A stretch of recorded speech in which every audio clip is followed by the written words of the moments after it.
नमस्कार दोस्तों, कैसे हो आप लोग। आशा है आप लोग ठीक होंगे। आज हम जो कि हमारा एनसीईआरटी सीरीज चल रहा है उसका आज हम 5वां चैप्टर पढ़ेंगे। जो क्लास 6 की साइंस सब्जेक्ट की एनसीईआरटी है उसका जो है 5वां चैप्टर आज हम लोग पढ़ेंगे। ये चैप्टर क्या है? सेपरेशन ऑफ सब्सटेंसेस, यानी पदार्थों को कैसे किसी मिक्सचर से अलग किया जाता है उसके बारे में आज हम पढ़ेंगे। तो इसमें क्या कहता है? Substances being separated from mixture, जो मिक्सचर होता है यानी कि कोई मिश्रण होता है उससे किसी सब्सटेंस को पदार्थों को कैसे अलग किया जाता है। जैसे कि अगर एग्जांपल देखा जाए, चाय जो होती है उससे क्या क्या अलग किया जाता है? टी लीव्स अलग किया जाता है, प्लस जो चाय होती है जिसको हम लोग कंज्यूम करते हैं वो अलग किया जाता है। इसी तरह अगर देखा जाए, स्टार्च जो होता है यानी कि डंठल जो होता है उससे क्या अलग किया जाता है? उससे ग्रेन्स अलग किया जाता है, यानी दानों को अलग किया जाता है। जो धान या गेहूं के डंठल होते हैं उनसे दानों को अलग किया जाता है। इसी प्रकार अगर देखा जाए तो मिल्क या दही यानी कि कर्ड से क्या अलग किया जाता है? बटर अलग किया जाता है, मक्खन को अलग किया जाता है। इसके बारे में आज हम लोग सीखेंगे। इसी प्रकार देखा जाए, कॉटन बॉल्स होते हैं उनसे कॉटन फाइबर्स को अलग किया जाता है। ये सब क्या है? ये सब एग्जाम्पल हैं किसके? सेपरेशन ऑफ सब्सटेंसेस के। फिर हम देखते हैं कि ये जो सेपरेशन होता है यानी कि पृथक्करण होता है, इसकी कौन कौन सी विधियां होती हैं। सेपरेशन यानी कि पृथक्करण, तो इसकी अगर देखा जाए तो मेनली पाँच पाँच या 6 मेथड हैं, 7 मेथड हैं। इनके बारे में आज हम लोग पढ़ेंगे। जैसे कि जो हमारा पहला मेथड है वो क्या है? हैंड पिकिंग मेथड, यानी हाथ से जब किसी मिश्रण में से उनके पदार्थों को अलग किया जाता है उसको क्या कहते हैं? हैंड पिकिंग मेथड कहते हैं। दूसरा क्या है? थ्रेसिंग मेथड, इसके बारे में भी हम लोग पढ़ेंगे। तीसरा क्या है? Winnowing method. और चौथा शीविंग मेथड, इसको क्या कहते हैं? चालन विधि भी कहते हैं। ठीक है। पांचवा क्या है? सेडिमेंटेशन, डिकेंटेशन और इसके साथ साथ फिल्ट्रेशन। ये जो विधियां हैं, तीनों विधियां हैं, ये एक दूसरे से संबंधित होती हैं। ये अलग अलग नहीं होती हैं, इनका एक दूसरे से रिलेशन होता है। एक के बाद यानी सेडिमेंटेशन के बाद क्या होता है? डिकेंटेशन होता है। उसके बाद में ये डिकेंटेशन के बाद में फिल्ट्रेशन होता है। यानी कि ये तीनों मेथड्स एक दूसरे से कोरिलेटेड हैं। जो हमारी छठवीं विधि है, मेथड है, वो है इवेपोरेशन मेथड, यानी वाष्पीकरण विधि। इस विधि में क्या होता है? वाष्पीकरण मतलब क्या होता है? वाष्पीकरण मतलब होता है कि जब किसी लिक्विड से यानी कि जब कोई लिक्विड गैसीय अवस्था में बदली जाती है उसे क्या कहते हैं? वाष्पीकरण कहते हैं। फिर जो हमारा 7वां मेथड है वो है कंडेंसेशन मेथड, यानी कि कंडेंसेशन मेथड। तो आइए अब हम एक एक जो मेथड है उसके बारे में आगे चर्चा करते हैं। तो जो हमारा पहला मेथड है वो क्या है? हैंड पिकिंग मेथड है, यानी हाथ से छांटने की विधि। इसमें क्या होता है? To separate the components of the mixture using hand. इसमें क्या होता है? जो मिक्सचर के कंपोनेंट्स होते हैं, यानी कि कोई अगर मिक्सचर है तो इसमें इसके जो अलग अलग अवयव होते हैं उसको किससे अलग किया जाता है? हाथ का इस्तेमाल करके अलग किया जाता है। Hand picking method used for separating slightly larger size impurities. इसमें क्या होता है? इस विधि में जो थोड़े बड़े आकार के जो इम्प्योरिटीज होते हैं उनको अलग किया जाता है। जैसे कि अगर देखा जाए, अगर हम थोड़ा सा चावल लेते हैं तो उसमें हम ये भी देखते हैं कि कुछ कंकड़, पत्थर के कंकड़ भी मिले होते हैं, कुछ जो उसमें भूसियाँ हैं वो मिली होती हैं।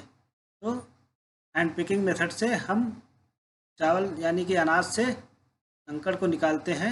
इसी को हम क्या कहते हैं, हैंड पिकिंग कहते हैं। फिर इसमें क्या होता है, जो इम्प्योरिटीज़ होती है should not be very large quantity. इसमें जो इम्प्योरिटी यानी कि अशुद्धियाँ होती है वो बहुत अधिक मात्रा में नहीं होनी चाहिए। अगर बहुत अधिक मात्रा में होंगी तो हम लोग हाथ से निकालने में काफ़ी समय लगेगा, यानी कि ये बहुत टाइम टेकिंग हो जाएगा। फिर क्या कहता है, this method is being used for separating two solid component of the mixture. यानी इसका मतलब क्या है कि अगर कोई मिक्सचर है तो उसमें अगर दो सॉलिड कंपोनेंट्स हैं, यानी कि अगर देखा जाए जैसे कि राइस हो गया, इसमें क्या है, राइस है प्लस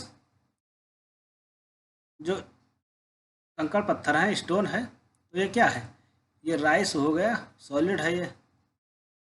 इसी प्रकार स्टोन अगर देखा जाए तो ये भी सॉलिड है। ये क्या है, स्टोन क्या है, इम्प्योरिटीज़ है, यानी कि अशुद्धियाँ हैं। इनका साइज अगर देखा जाए कंपैरेटिवली तो चावल से बड़ा होता है।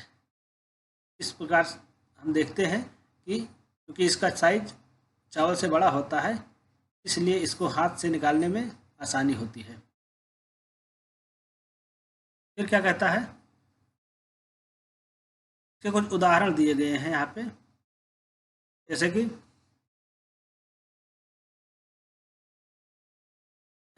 Separating unusual impurities from grains.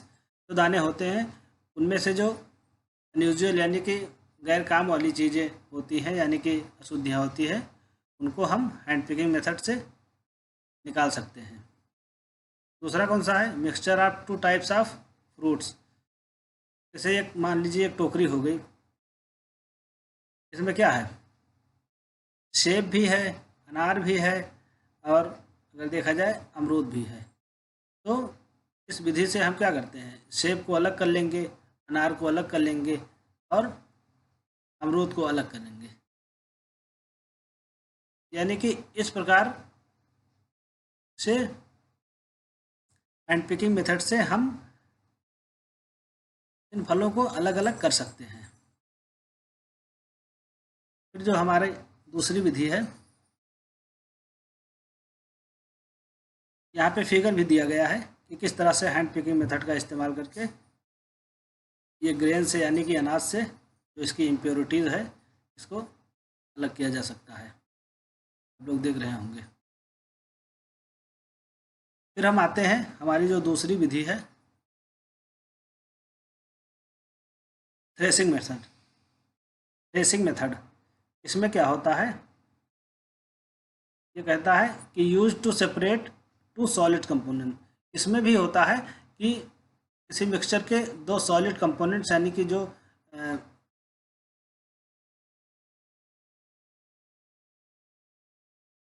Solid components होते हैं उनको अलग करने के लिए इस विधि का इस्तेमाल किया जाता है। फिर क्या कहता है,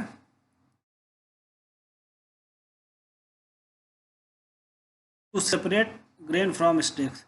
अगर इसका उदाहरण हम देखते हैं तो क्या होता है, जो स्टेक्स होते हैं यानी कि डंठल, इससे जब दानों को अलग किया जाता है, ये किस प्रोसेस से किया जाता है, तो ये थ्रेसिंग मेथड से किया जाता है। स्टेक्स यानी कि डंठल, जो फसल के डंठल होते हैं उसमें दाने भी लगे होते हैं, डंठल से दानों को अलग करना ये थ्रेसिंग विधि कहलाता है। क्या कहता है, this process is done by 3 ways।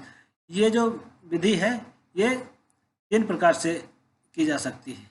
Number 1 क्या है, बीटिंग थ्रू हैंड्स। क्या होता है कि हम फसल को लेके और किसी लकड़ी के तख्ते पर इसको हम फसल को पीटते हैं, जिससे कि क्या होता है, इसके जो दाने होते हैं वो अलग चले जाते हैं और जो इसका डंठल यानी कि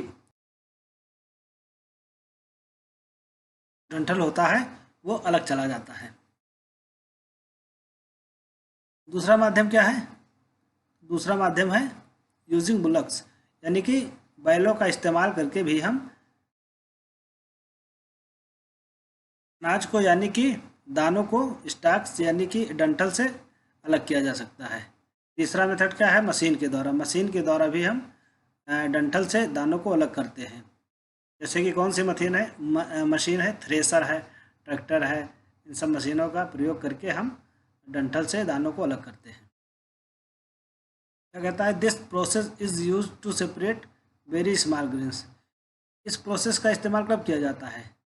जब ग्रेन्स यानी कि दाने बहुत ही छोटे होते हैं, क्योंकि दाने बहुत छोटे होने के कारण इनको हम हैंड पिकिंग मेथड से नहीं अलग कर सकते, इसलिए इनको थ्रेसिंग मेथड से अलग किया जाता है। और इनकी अगर मात्रा भी देखा जाए यानी क्वांटिटी भी देखा जाए तो वो भी बहुत अधिक होती है। अगर थोड़ा बहुत क्वांटिटी का होता तो उसको एक बार हैंड पिकिंग मेथड से अलग किया जा सकता है, लेकिन चूँकि इसकी मात्रा बहुत अधिक है इसलिए इसको थ्रेसिंग विधि से अलग किया जाता है। और एग्जाम्पल अगर देखा जाए, ग्रेन्स फ्रॉम स्टार्च यानी कि डंठल से जब हम दानों को अलग करते हैं, इसी को क्या कहते हैं? थ्रेसिंग विधि कहते हैं। यहाँ पे फिगर दिया गया है, इसको हम देखते हैं कि ये जो दिखाई पड़ रहा है ये क्या है? ये फसल को मतलब इस पे जो ये लकड़ी का ये दिख रहा है, तख्ता दिख रहा है, इस पे फसल को लेके पीटते हैं। फिर क्या होता है? दाने यहाँ रह जाते हैं और इससे दाने जो है अलग हो जाते हैं, फ्री हो जाते हैं। इसको उठा के अलग रख दिया जाता है।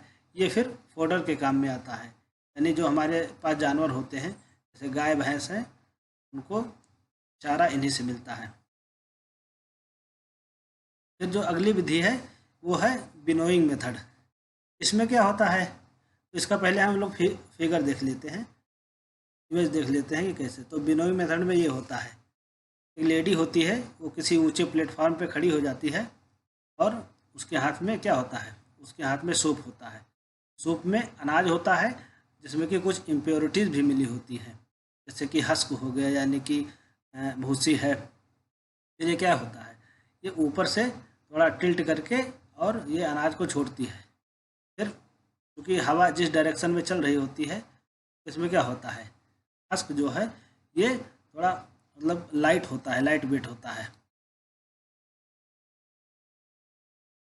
लाइट वेट होने के कारण ये हवा के साथ थोड़ा आगे उड़ाता है इस प्रकार से। और वहीं पर ग्रेन जो है वो थोड़ा हेवी वेट का होता है। ग्रेन जो है थोड़ा पहले ही नीचे ज़मीन पे गिर जाता है। इसी को हम क्या कहते हैं? विनोइंग मेथड कहते हैं। अब इसमें क्या होता है? This process is use to separate heavier and lighter components. इस प्रोसेस का यानी कि इस विधि का इस्तेमाल कब किया जाता है? जब हमारे मिक्सचर में दो प्रकार के जो कंपोनेंट्स होते हैं, इसमें से एक जो है हेवियर होता है यानी कि एक भारी होता है और दूसरा हल्का होता है। वजन में दूसरा जो है कम भारी होता है। उसको अलग करने के लिए इस विधि का इस्तेमाल किया जाता है। इसमें क्या आवश्यक? इसमें हवा ज़रूरी है, यानी हवा का चलना इस प्रोसेस में बहुत ही ज़रूरी है। अगर हवा नहीं चलेगी तो ये इस विधि से हम किसी भी मिक्सचर को नहीं अलग कर सकते। हवा चलना चाहिए, अदरवाइज कोई ब्लोइंग एयर हो, जिससे कि हम लोग फ़ैन का भी इस्तेमाल करते हैं इस विधि के द्वारा मिक्सचर को अलग करने में। इसके कुछ उदाहरण हैं। क्या कहता है? जैसे mixture of sand and husk. अगर देखा जाए बालू और जो भूसी होती है उसका अगर कोई मिक्सचर है तो उसको भी अलग करने के लिए हम इस विधि का प्रयोग कर सकते हैं। दूसरा क्या है? Mixture of grains and husk. इसी प्रकार दाने और जो भूसी है इसका अगर मिक्सचर कोई है तो इसको भी हम अलग करने के लिए इस विधि का प्रयोग कर सकते हैं। फिर क्या कहता है? यह विधि is use to separate two solid component. इसमें क्या होता है? इस विधि में दो सॉलिड कंपोनेंट्स को अलग किया जाता है। क्योंकि ग्रेन्स है ये भी एक सॉलिड है और हस्क है ये भी एक सॉलिड है। इसी प्रकार इसमें अगर देखा जाए तो सैंड है ये भी एक सॉलिड कंपोनेंट्स है, और हस्क यानी कि जो भूसी है वो भी एक सॉलिड कंपोनेंट है। फिर जो अगला प्रोसेस है, अगला जो मेथड है उसको क्या कहते हैं? शीविंग मेथड। शीविंग यानी कि चालन विधि। इसमें क्या होता है? This method of separation is used to separate different size of components of the mixture. कोई मिक्सचर है अगर उसमें अलग अलग प्रकार के जितने भी कंपोनेंट हैं उनकी साइज डिफरेंट होती है, यानी एक साइज के नहीं होते हैं, के साइज में अंतर होता है।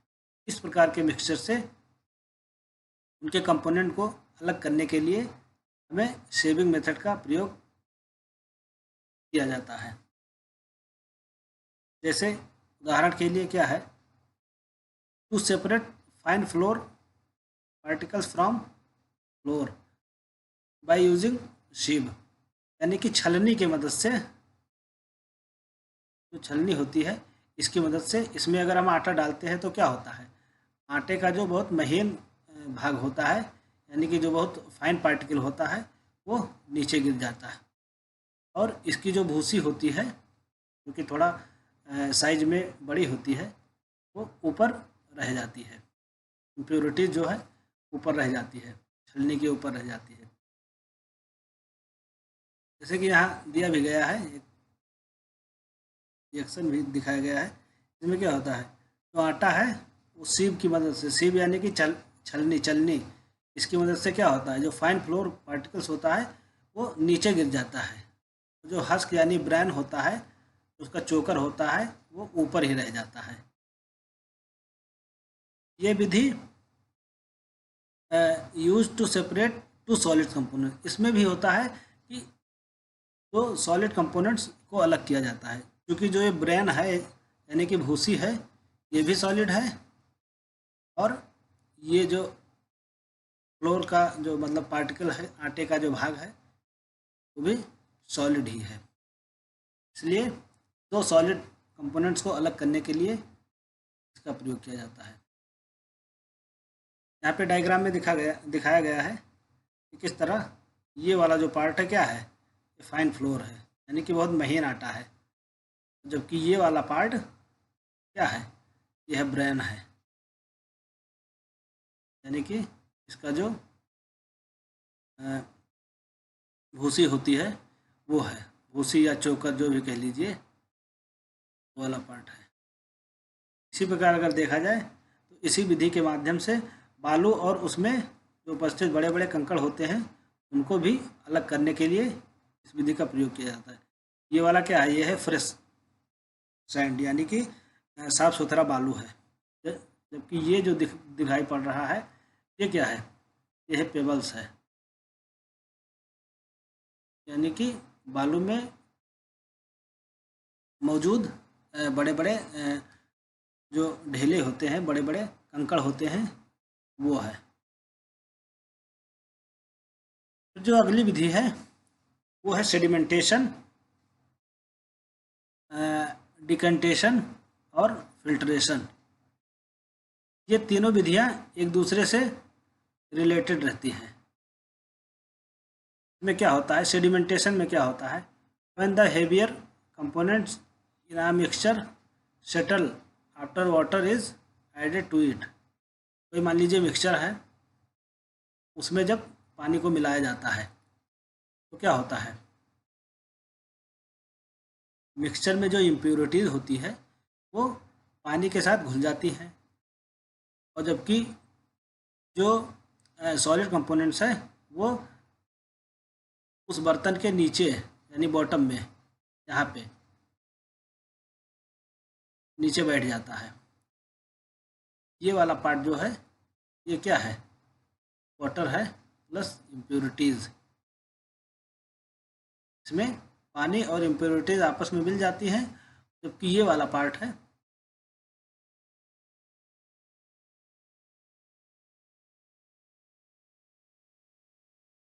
ये वाला पार्ट है, ये सॉलिड है, ये नीचे बैठ जाता है। इसी को हम क्या कहते हैं, सेडिमेंटेशन प्रोसेस कहते हैं। जैसे कि अगर चावल को धुला जाता है, चावल या दाल को धुला जाता है तो क्या होता है, चावल में जो अशुद्धियाँ होती हैं, मान लीजिए कोई डस्ट है, डस्ट पार्टिकल है, वो पानी के साथ घुल के और उसके बाद में जो चावल है वो क्या होता है, बॉटम में नीचे बैठ जाता है, जबकि जो पानी है वो क्या होगा, डस्ट के साथ मिलकर ऊपर रहता है। इसी को हम क्या कहते हैं, सेडिमेंटेशन कहते हैं। इसी प्रकार एक दूसरा उदाहरण भी है कि जब पानी और तेल को आपस में मिलाया जाता है तो क्या होता है, उसको अच्छे से मिलाने के बाद में क्या होता है, चूँकि वाटर जो है वो लिक्विड है और ऑयल भी लिक्विड है, तो ये आपस में जब मिलाया जाता है, थोड़ी देर बाद क्या देखते हैं हम कि पानी के ऊपर एक तेल की एक परत बन जाती है। वाटर जो होता है बॉटम में बैठ जाता है, यानी कि उस बर्तन के नीचे बैठ जाता है, नीचे वाले पार्ट में, क्योंकि तेल क्या होता है, उसके ऊपरी भाग में एक लेयर यानी कि एक सतह बना लेता है। इसी को हम क्या कहते हैं, सेडिमेंटेशन प्रोसेस कहते हैं। फिर इसके बाद में क्या होता है, जो डिकंटेशन प्रोसेस है, इसमें क्या होता है, इसमें होता है when the water is removed. मान लीजिए ये वाला प्रोसेस से क्या हुआ कि जो चावल है वो नीचे बैठ गया, पानी जो है इम्प्योरिटीज़ के साथ, यानी कि जो उसमें डस्ट पार्टिकल है उसके साथ मिक्सचर करके ऊपर है। फिर इस पानी को जब बाहर निकाला जाता है किसी बर्तन से, तो उसको हम कहते हैं डिकंटेशन, यानी कि पानी को जब हटाया जाता है तो उसको हम डिकंटेशन कहते हैं, यानी वाटर को बाहर उड़ेल देना, पानी को जो है बाहर जब उड़ेला जाता है उसी को डिकंडेंसेशन कहते हैं। फिर जो तीसरा प्रोसेस है फिल्ट्रेशन, इसमें क्या होता है, separating liquids components from a mixture. अगर कोई मिक्सचर है जिसमें कि कुछ सॉलिड पार्टिकल्स भी हैं और कुछ लिक्विड पार्टिकल्स भी हैं, जैसे कि चाय ले लीजिए, टी में क्या होता है, टी लीव्स होता है, उसके बाद में वाटर होता है, जो कि मतलब एज अ चाय लोग पीते हैं। तो इसको किससे अलग किया जाता है, इसको फिल्ट्रेशन प्रोसेस से अलग किया जाता है। इसी को हम क्या कहते हैं, छालन विधि, यानी फिल्ट्रेशन प्रोसेस। दूसरा उदाहरण क्या है, जैसे फ्रूट जूस है या वेजिटेबल जूस है, उसको उसके जो बीज होते हैं उससे अलग करने का जो विधि है तो फिल्ट्रेशन प्रोसेस कहते हैं। फिल्ट्रेशन प्रोसेस से ही पनीर बनाया जाता है। यहाँ पे डायग्राम में दिखाया गया है कि किस तरह से ये वाला जो पार्ट है ये क्या है, ये पानी है, और जबकि ये वाला पार्ट है क्या है, ऑयल है, ऑयल का लेयर है। तो इसको सेडिमेंटेशन प्रोसेस से एक दूसरे से अलग किया जाता है। उसके बाद में ये वाला जो दिखाया गया है, ये वाला डायग्राम, ये क्या है, डिकंटेशन प्रोसेस है। तो यानी कि जो तेल है उसको जब हम पानी से अलग करते हैं, बाहर उड़ेलते हैं, इसी प्रोसेस को हम डिकंटेशन प्रोसेस कहते हैं।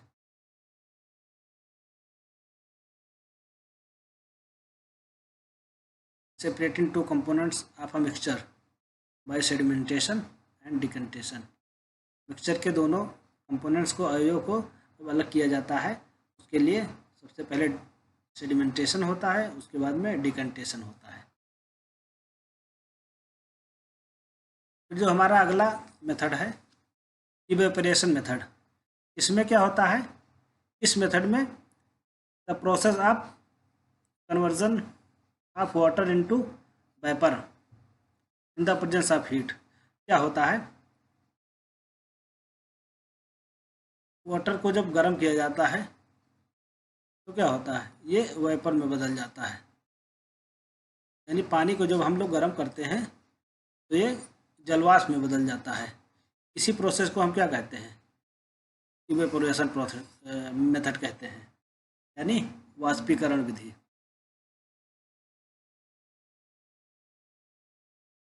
ये वाष्पीकरण विधि कहलाती है।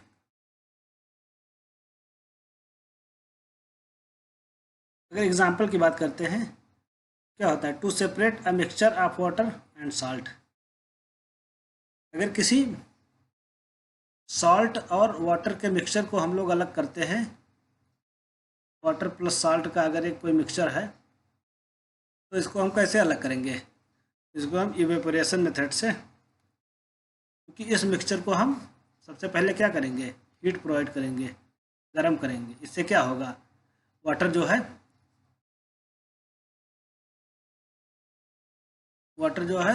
वेपर में बदल जाएगा, वेपर में बदल के ऊपर उड़ जाएगा, और जबकि साल्ट जो है सॉलिड रूप में नीचे बच जाएगा, बर्तन में नीचे बच जाएगा। देखिए यहाँ दिखाया भी गया है, जो मिक्सचर होता है वाटर और साल्ट का, जो कि लिक्विड फॉर्म में होता है, जब इसको हम गर्म करते हैं, हीट देते हैं, तो क्या होता है? वाटर जो है वेपर बन के एज अ गैस ऊपर चला जाता है, जबकि सॉल्ट जो है सॉलिड रूप में बीकर में बच जाता है। ये किस मेथड के द्वारा होता है? ये इवेपोरेशन प्रोसेस के द्वारा होता है, इवेपोरेशन मेथड के द्वारा होता है। अगला जो है कंडेंसेशन विधि। कंडेंसेशन मतलब क्या होता है? संघनीकरण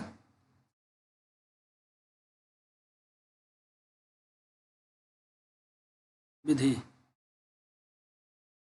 इसमें क्या होता है? Process of conversion of water vapour into liquid from in the presence of liquid form in the presence of low temperature. ये अगर देखा जाए तो ये इवेपोरेशन का बिल्कुल ही उल्टा है, इवेपोरेशन का बिल्कुल ही उल्टा है। इसमें क्या होता है? जो वेपर होता है, यानी कि एक मिनट, वेपर होता है वो किस में बदल जाता है? वो वाटर में बदल जाता है। कैसे बदल जाता है? वेपर को अगर हम ठंडा करेंगे, यानी कि अगर इसको लो टेम्परेचर में हम रखेंगे, तो ये क्या होगा? ये वाटर में, पानी में, लिक्विड में बदल जाएगा। जैसे कि क्या है, अगर इसका एग्जाम्पल देखते हैं, यहाँ फिगर में दिखाया गया है किस प्रकार से ये वेपोराइजेशन और कंडेंसेशन प्रोसेस होता है। केतली में चूंकि पानी रखा हुआ है, इसको जब हम हीट देते हैं, तो सबसे पहले ये क्या होता है?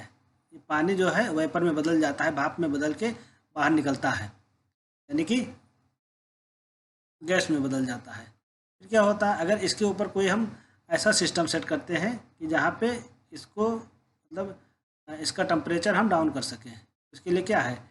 एक हम प्लेट ले लेते हैं, उसके ऊपर ये जो है बर्फ़ रखते हैं, आइस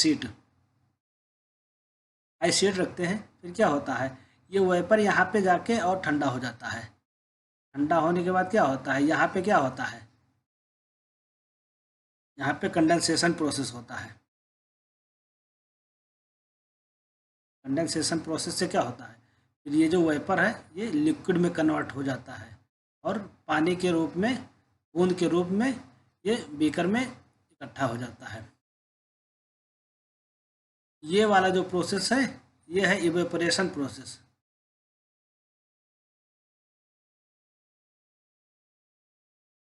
यानी कि जब लिक्विड गैस में बदलता है, ये इवेपोरेशन प्रोसेस है। और ये वाला जो है कंडेंसेशन प्रोसेस है, यानी कि लिक्विड जो गैस है वो लिक्विड में बदलता है।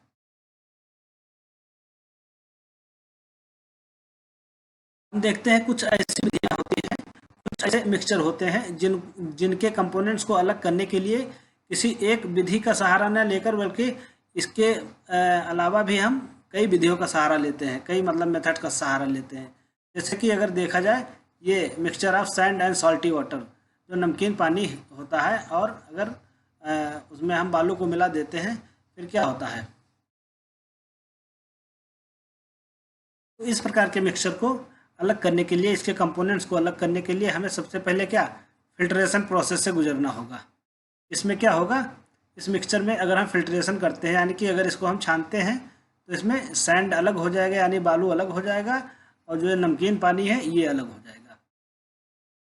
यहाँ पे हमने एक कंपोनेंट प्राप्त कर लिए हैं, यानी सैंड को अलग कर लिया है। अब बचता है साल्टी वाटर। फिर इसमें क्या करते हैं, इसमें हम वेपोराइजेशन प्रोसेस से इसको हम गर्म करते हैं। जो नमकीन पानी है इसको हम गर्म करेंगे, फिर क्या होगा, इसमें वाटर जो कि एक वेपर के फॉर्म में निकलेगा, और सॉल्ट जो कि एक सॉलिड है ये अलग बच जाएगा। फिर क्या होता है, वाटर वेपर को हम कंडेंसेशन प्रोसेस से क्या करेंगे, क्योंकि ये वाटर वेपर गैसियस स्टेट में है, इसलिए इसको हम कंडेंसेशन यानी कि संघनन प्रोसेस से गैस को फिर वाटर यानी कि लिक्विड में हम कन्वर्ट कर देंगे।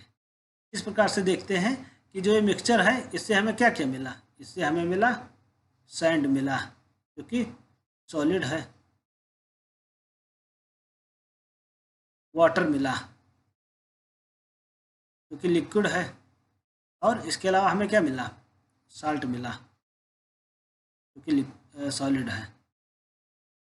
इस प्रकार से इसमें जितने भी कंपोनेंट हैं वो हमें प्राप्त हो गए हैं। इसके लिए हमें सबसे पहले फिल्ट्रेशन प्रोसेस से गुजरना हुआ, उसके बाद में वेपोरेशन प्रोसेस से गुजरना हुआ, फिर कंडेंसेशन प्रोसेस से होते हुए हमें ये तीनों जो सब्सटेंसेस हैं, कंपोनेंट्स हैं, वो मिल गए हैं। अब हम देखते हैं सैचुरेटेड सॉल्यूशन क्या होता है। सैचुरेटेड सॉल्यूशन हम किसे कहते हैं, एक ऐसा solution, a solution is said to be saturated. किसी सॉल्यूशन को यानी कि किसी विलयन को हम कब सैचुरेटेड कहेंगे, जब it can not dissolve more of the substance in it. जब इसमें जो कुछ भी हम मतलब डिजॉल्व करते हैं यानी घोलते हैं, जब वो घुलना बंद हो जाएगा उसको हम क्या कहते हैं, उस सैचुरेशन, उसको हम उस सॉल्यूशन का सैचुरेशन पॉइंट कहेंगे। इसमें क्या होता है, फिर क्या कहता है कि सैचुरेशन पॉइंट को हम किसी मिक्सचर के सैचुरेशन पॉइंट को हम बढ़ा भी सकते हैं। सैचुरेशन पॉइंट मतलब क्या हुआ, संतृप्त अवस्था, यानी कि इसके बाद इसमें हम किसी भी चीज़ को ऐड नहीं कर सकते, ये पूरी तरह से संतृप्त हो गई है। किसी लिक्विड या फिर किसी अगर मिक्सचर का सैचुरेशन पॉइंट हमें बढ़ाना है तो उसके लिए हमें क्या करना होगा, उसके लिए हमें उस मिक्सचर को हीट प्रोवाइड करना होगा, यानी कि उसको गर्म करना होगा। इसका मतलब क्या है कि किसी भी मिक्सचर में अगर हम हीट प्रोवाइड करते हैं तो उसमें उसका जो सैचुरेशन पॉइंट है यानी कि उसमें और घुलने की जो शक्ति है वो बढ़ जाती है। तीसरा क्या है point, water dissolves different substances in different amounts. पानी जो होता है, पानी में अलग अलग प्रकार के जो पदार्थ होते हैं वो अलग अलग मात्रा में घुल सकते हैं। यानी कि अगर हम पानी में नमक को घोलते हैं तो वो उसका मात्रा अलग होगा, यही अगर पानी में हम चीनी को घोलते हैं तो उसका मात्रा नमक की मात्रा से अलग होगा, कम भी हो सकता है, ज़्यादा भी हो सकता है। इसका मतलब क्या है कि पानी में अलग अलग प्रकार के जो सब्सटेंसेज होते हैं, पदार्थ होते हैं, वो अलग अलग मात्रा में उसमें घोले जा सकते हैं। ठीक है, इसी के साथ हमारा क्लास ख़त्म होता है और मिलते हैं अगले क्लास में। आशा है आप लोग समझ गए होंगे, तो प्लीज़ चैनल को सब्सक्राइब करिए, शेयर करिए और कमेंट करिए। तब तक के लिए धन्यवाद।